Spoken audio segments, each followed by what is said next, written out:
اپنے خالق کا کلام ہر بندہ سمجھنا چاہتا ہے، سیکھنا چاہتا ہے، اور ہر بندہ چاہتا ہے کہ قرآن پاک میں اللہ نے جو مجھ سے کلام کیا ہے وہ مجھے سمجھ میں آئے۔ تو آپ بھی چاہتے ہوں گے یقیناً کہ اللہ کا کلام مجھ سے باتیں کرے، قرآن پاک کی صحیح درست تفسیر کیا ہونی چاہیے۔ آئیے میں آپ کو دعوت دیتا ہوں، عید کے بعد ہماری ایک اور کلاس اسٹارٹ ہونے جا رہی ہے۔ اگر آپ مفتی صاحب سے پڑھنے کے متمنی ہیں، قرآن کو سیکھنا چاہتے ہیں، قرآن کی فہم چاہتے ہیں، اصول تفسیر سیکھنا چاہتے ہیں اور اختلافات سے باہر آنا چاہتے ہیں، اپنے اندر صلاحیت پیدا کرنا چاہتے ہیں کہ قرآن پاک کی درست تفسیر کیا بنتی ہے، تو آئیے ہمارا یہ کورس ضرور جوائن کیجیے۔ اچھا، نیتن یاہو کے حوالے سے بہت ساری خبریں گردش کر رہی ہیں اور بہت سارے ناظرین سامعین نے یہ سوال بھی کیا ہے، اور ہر ایک کے ذہن میں یہ سوالات پیدا ہوتا ہی ہے کہ اچھا کچھ فیک ویڈیوز بھی آ گئی ہیں، کوئی کہہ رہا ہے AI ویڈیو ہے، کوئی کہہ رہا ہے اصلی ویڈیو ہے، لیکن خیر وہ ایک الگ موضوع ہے۔ یہاں پر سوال یہ ہے کہ نیتن یاہو کے بارے میں کیا ہم یہ کہہ سکتے ہیں کہ وہ واصل جہنم ہوا؟ کیونکہ بہت سارے نوجوان ان جملوں کو استعمال کرتے ہیں، سوشل میڈیا بھرا پڑا ہوا ہے، اور بڑے بڑے افراد اہل علم حضرات بھی کہتے ہیں اس بات کو، تو اس کے بارے میں یہ جملہ واصل جہنم ہوا ہم کہہ سکتے ہیں یا نہیں؟ یہ دیکھیں، اس میں تفصیل ہے، سیکھنی چاہیے ہر ایک کو۔ ایک صورت میں بولا جا سکتا ہے، ایک صورت میں بالکل نہیں بولا جا سکتا۔ قرآن پاک سے ہی رہنمائی لینی ہے، ظاہر ہے۔ صحیح۔ جو چیز منع ہوتی ہے اللہ کے فیصلے کرنا، اور جس چیز کا علم اللہ نے ہمیں نہیں دیا، ہم اس بارے میں اللہ کی بارگاہ کی اگر باتیں کریں گے نا، وہ کمزور بات ہو جاتی ہے۔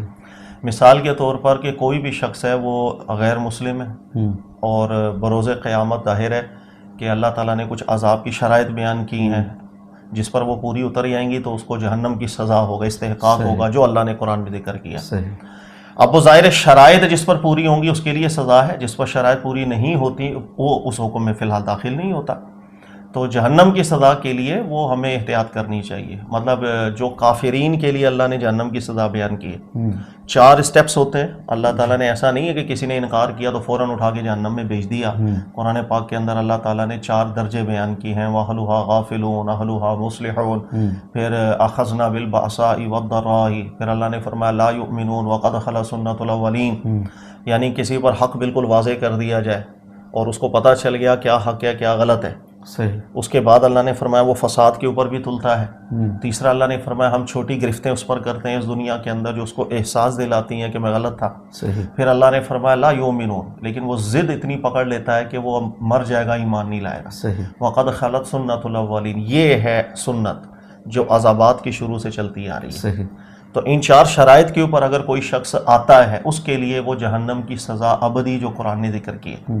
اب یہ جو شرائط ہے اس پہ ہم غور کر لینا، تو خاص طور پر جو چوتھی شرط ہے لا یؤمنون کی ضد پر کون آیا کہ اب مر جائے گا لیکن وہ ایمان نہیں لائے گا، یہ غیب سے تعلق رکھتی ہے۔ صحیح۔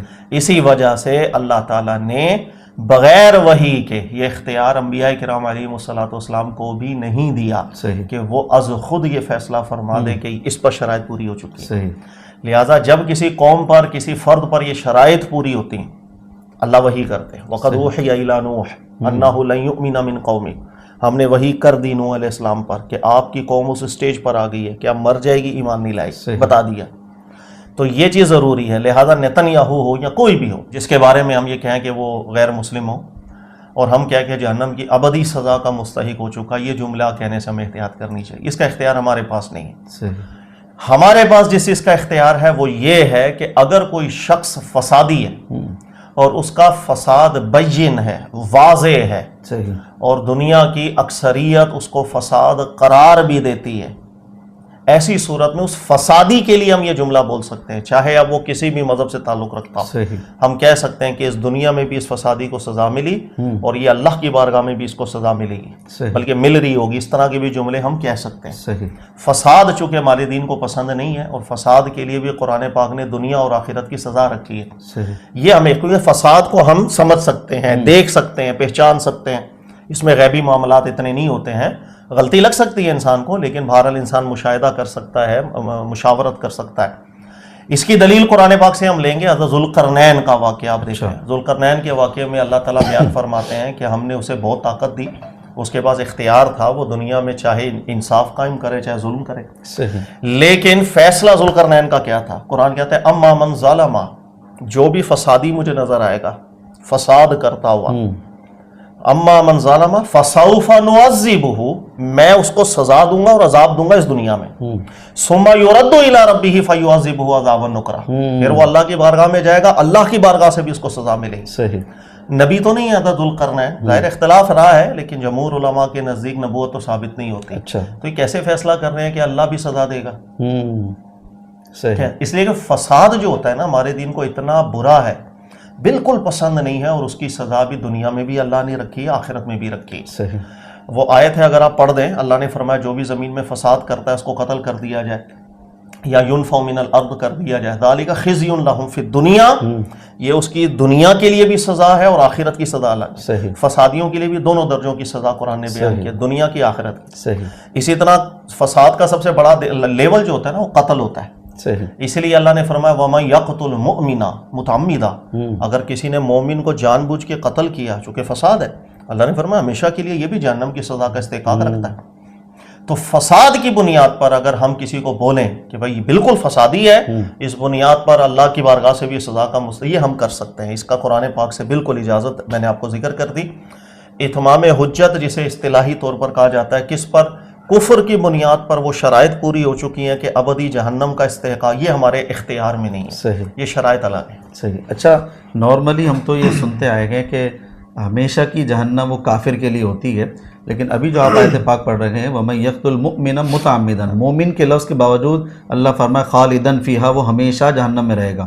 بات کو سمجھ میں نہیں آ رہی کہ کفر کی وجہ سے ہمیشہ جہنم ہوتی ہے، لیکن یہاں پر ایک قتل کی وجہ سے ہمیشہ جہنم۔ صرف کفر کی وجہ سے اللہ سزا نہیں دیتی، میں نے اکثر ابھی تو ذکر کیا آپ کو کہ صرف کفر کی بنیاد پر اللہ نے بیان کیا کہ ہم بستیوں کو ہلاک نہیں کیا کبھی بھی، اللہ کی سنت یہ رہی ہے اس میں فساد کا عنصر بھی ہو، صحیح۔ تو اصل سزا گھومتی ہے فساد کے گرد، یہ بات ذہن میں رکھیے گا۔ اس لیے اگر مومن ہو کر بھی کوئی فسادی ہو جاتا ہے تو قرآن وہی ذکر کرتا ہے اس کا استحقاق بھی ہمیشہ کی جہنم ہے۔ صحیح۔ فساد ایک ایسا مرکز ہے، پورا قرآن پاک کسی کے گرد گھومتا ہے، یہ ذہن میں رکھیں۔ جیسے حضرت ذوالقرنین کے حوالے سے قرآن نے تعریف بیان کی، آپ دیکھیں کیا اس نے ایکٹ ایسا کیا جو تعریف کی، وہ اِنَّ یاجوج و ماجوج مفسدون فی الارض، فسادی قوم تھی، اس کے خلاف ایکشن لیا تھا اور فسادیوں کو ختم کیا تھا، اللہ نے تعریف بیان کی ہے۔ تو فساد بہت بری چیز ہے، اس کو ہر مسلمان کو سمجھنا چاہیے اور فساد سے نفرت کرنی چاہیے، اور ہر وہ شخص یا ہر وہ قوم جو فساد کے خلاف ایکٹیو ہو ہمیں اس کا ساتھ دینا چاہیے۔ ٹھیک ہے سر، یہ تو چلو دونوں قسمیں سمجھ میں آ گئیں اور یہ بات بھی آپ نے حل کر دی۔ اب مسئلہ یہ ہے کہ بعض افراد جو اہل علم حضرات ہیں وہ بھی ایسی باتیں کر رہے ہیں جو اسلامی ممالک کے حوالے سے ہے، اور وہ یہ ہے کہ جناب آج جو اسلامی ممالک کے پاس طاقت نہیں ہے، یونٹی نہیں ہے، اتفاق نہیں ہے، لہذا اب ان کو اس طرح وار کرنے کی حاجت نہیں ہے، ضرورت نہیں ہے۔ یعنی وہ کہتے ہیں اسلام کی طرف سے ان کو اجازت بھی نہیں ہوگی شاید، اور اس کو اسلامی وار بھی نہیں کہہ سکتے ہیں۔ تو اب اہل علم حضرات کا اس ماحول کے اندر جب مسلمانوں کو ہی پیسا جا رہا ہے، مسلم ممالک ہی رگڑے میں آ رہے ہیں، اور پھر مسلمانوں کا ایسے کلمات استعمال کرنا، ایسی باتیں کرنا، تو یہ مناسب سر ہے؟ یہ کچھ بھی نہیں ہے، میں نے جو سنا ہے اس کے اندر تو مسلم ممالک کو ہی کہا گیا یہی فسادی ہیں، شروع سے یہی فساد کرتے آئے ہیں۔ اللہ ہدایت ہے، کیا کہہ سکتے ہیں بھئی، اپنا ذہن ہے، اور جب آپ انصاف کے ساتھ نہیں دیکھتے چیزوں کو، آپ کے جو ہے نا، انسان بہت سی باتیں ماضی میں کر چکا ہوتا ہے، یاد رکھیے، اب اپنی باتوں سے پلٹ نہیں پاتا، اچھا، لہٰذا وہ آگے بھی مقدمات ایسے ہی بناتا ہے کہ بس میری بات، میرا پلہ بھاری رہے، اچھا جی ٹھیک ہے، ایسی جو بھی بات کر رہا ہوں آپ آپ جیت گئے سر، اللہ تعالیٰ آپ کو، بلکہ ورلڈ کپ آپ کا ہوا، اب اتنا کہہ سکتے ہیں۔ فساد بین ہے، نیتن یاہو کی طرف سے، اسرائیل کی طرف سے جو فسادات چل رہے ہیں وہ بین ہے۔ بین کا مطلب ہے سورج کی طرح روشن ہے، صحیح، کہ وہ ماضی سے کیا کرتا آ رہا ہے، اور 30 سال پہلے دیکھ لیں، 40 سال پہلے دیکھ لیں، 10 سال پہلے دیکھ لیں، ابھی دیکھ لیں، اور دکھتا بھی کچھ ہے۔ اب ہمارے یہاں تو نالج، بھائی سورس آف نالج کیا ہے ہمارے پاس؟ صرف یہ جو میڈیا میں خبریں آ گئی، سر یہ حالت ہے۔ جتنے بھی لوگ بات کر رہے ہوں گے نا، ان میں سے کوئی ایک بھی فرد نہیں ہوگا جو کبھی فلسطین کے کسی عالم دین سے بھی جا کر ملاقات اس نے کی ہو۔ سر ایک بھی بتا دیجئے گا، یہ اوقات ہے، سورس آف نالج کیا آپ کے پاس؟ سنی سنائی خبریں، اور یہ جو میڈیا ہے ہر بندہ جانتا ہے کہ بھائی وہ تو کوئی ایگزیکٹ خبر آپ تک آتی ہے کیا؟ بہت سی خبریں ہیں ملمہ کر کے بیان کی جاتی ہیں، جس کے پاس طاقت ہے وہ اپنا بیانیہ بنانے کے لیے سغرے قبرے ملا رہا ہوتا ہے، ہر ایک کو پتہ ہے۔ تو ذہنی اکراہ میں جا کر ایسا مقدمہ اگر پیش کر دیں گے نا تو ہم ہدایت کی دعا کر سکتے ہیں، اور ایسے لوگوں کو آپ دلیل سے مت سمجھائیں، ایسے لوگوں کو بولیں آپ جیت گئے سر، آپ کو ہم کندھے پہ بٹھاتے ہیں، اس کے علاوہ کچھ نہیں۔ جہاں فساد بین ہو، ابھی آپ دیکھیں دنیا کی صورتحال، پیچھے جب غزہ کے اوپر بہت زیادہ کارروائیاں اسرائیل بھی کر رہا تھا تو آپ نے دیکھا ہوگا بہت سے غیر مسلم ممالک بھی وہ بولنا شروع ہو گئے، انہوں نے کہا نہیں غلط ہو رہا ہے، یہ غلط ہو رہا ہے جو بھی ہو رہا ہے، جب تک آپ کا بڑوں کی طرف سے پریشر ہوتا ہے نا اور مفادات آ جاتے ہیں تو آپ بھی جھوٹ بولنے پر آ جاتے ہیں. سر ابھی آپ دیکھیں کوئی ساتھ کیوں نہیں دے رہا ہے، آپ طاقت تو ان کے پاس زیادہ، ان کے ہم بقول ہمارے آج کل کے جدید فلاسفرز کے نزدیک مسلمانوں کے پاس تو کچھ بھی نہیں ہے نا. لیکن آپ دیکھیں کیوں امریکہ کا ساتھ دینے کے لیے ممالک منع کرنے لگ گئے. چین نے منع کر دیا، فرانس نے منع کر دیا، جرمنی نے منع کر دیا، جاپان نے منع کر دیا، برطانیہ نے منع کر دیا. کیا مسئلہ کیا ہوا؟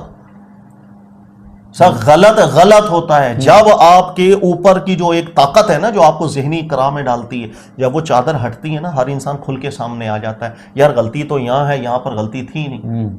یہی وجہ ہے کہ آپ وہیں کے امریکہ کے ہی آپ پڑھیں بڑے بڑے پروفیسرز کو جو ابھی جو قابل لوگ ہیں جو سچ کا ساتھ دینے والے، ان کو ایک دفعہ پڑھ کے دیکھ لیں.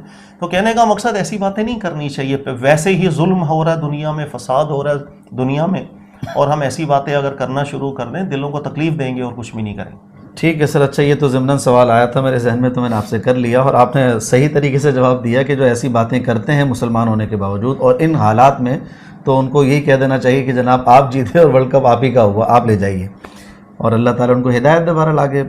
اب ایک سوال اور آتا ہے یہاں پر یہ کہ جو کچھ مسلم ممالک ہیں ان پر پلٹ کر جو کوئی بعض جو مسلم ممالک ہیں وہ پلٹ کر وار نہیں کر رہے ایران پر، حالانکہ وہاں سے ایک دو دفعہ ایسا ہوا لیکن پلٹ کر انہوں نے نہیں کیا.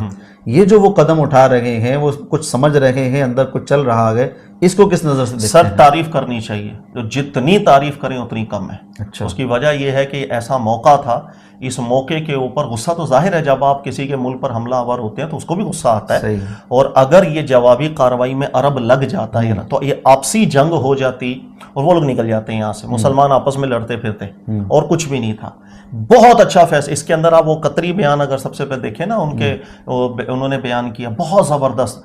اور یہاں ایران کی بھی تعریف یوں ضرور کرنی چاہیے کہ آج کل کی جو جنگ ہے، یاد رکھیے گا، یہ پیور اسلامک طریقے سے نہیں لڑی جا سکتی. اچھا. انسان محتاج ہے، مستر ہے. وہ کیوں؟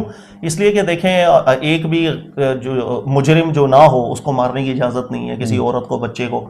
لیکن اب میزائل جا کے لگے گا، بم لگے گا، وہ تو نہیں دیکھے گا کون کون جا رہا ہے کون کون نہیں. تو اس وجہ سے آج کے دور میں جنگ کرنا، لڑائی کرنا بہت احتیاط کا کام ہوتا ہے. یہی وجہ ایران کی تعریف یوں کرنی چاہیے کہ اس نے پہل نہیں کی. نمبر 2، دنیا کو یہاں سے سیکھنا چاہیے کہ اگر وہ کہیں پر بھی اٹیک کر رہا ہے عرب ممالک، وہ پہلے اناؤنس کر رہا ہے، پہلے بتا رہا ہے کہ یار لوگ یہاں سے چلے جائیں، یہ میرا ٹارگٹ ہے، 1-1 کلومیٹر دور آپ چلے جائیے گا، جانی نقصان ہمیں نہیں چاہیے، ہمیں ٹارگٹ کرنا ہے. اور ظاہر ہے وہ بھی اس وجہ سے بھی مجبور ہے کہ یہیں سے ہی حملہ ان پر ہو رہا ہے تو جوابی. لیکن جو اسلامی ممالک کا فیصلہ ہوا کہ ابھی وہ ایران سے نہیں لڑیں گے، سر یہ ایک تاریخی فیصلہ ہے. آپ اس کو آئندہ آنے والے وقتوں میں دیکھیں گے، ایک تاریخ بننے جا رہی ہے.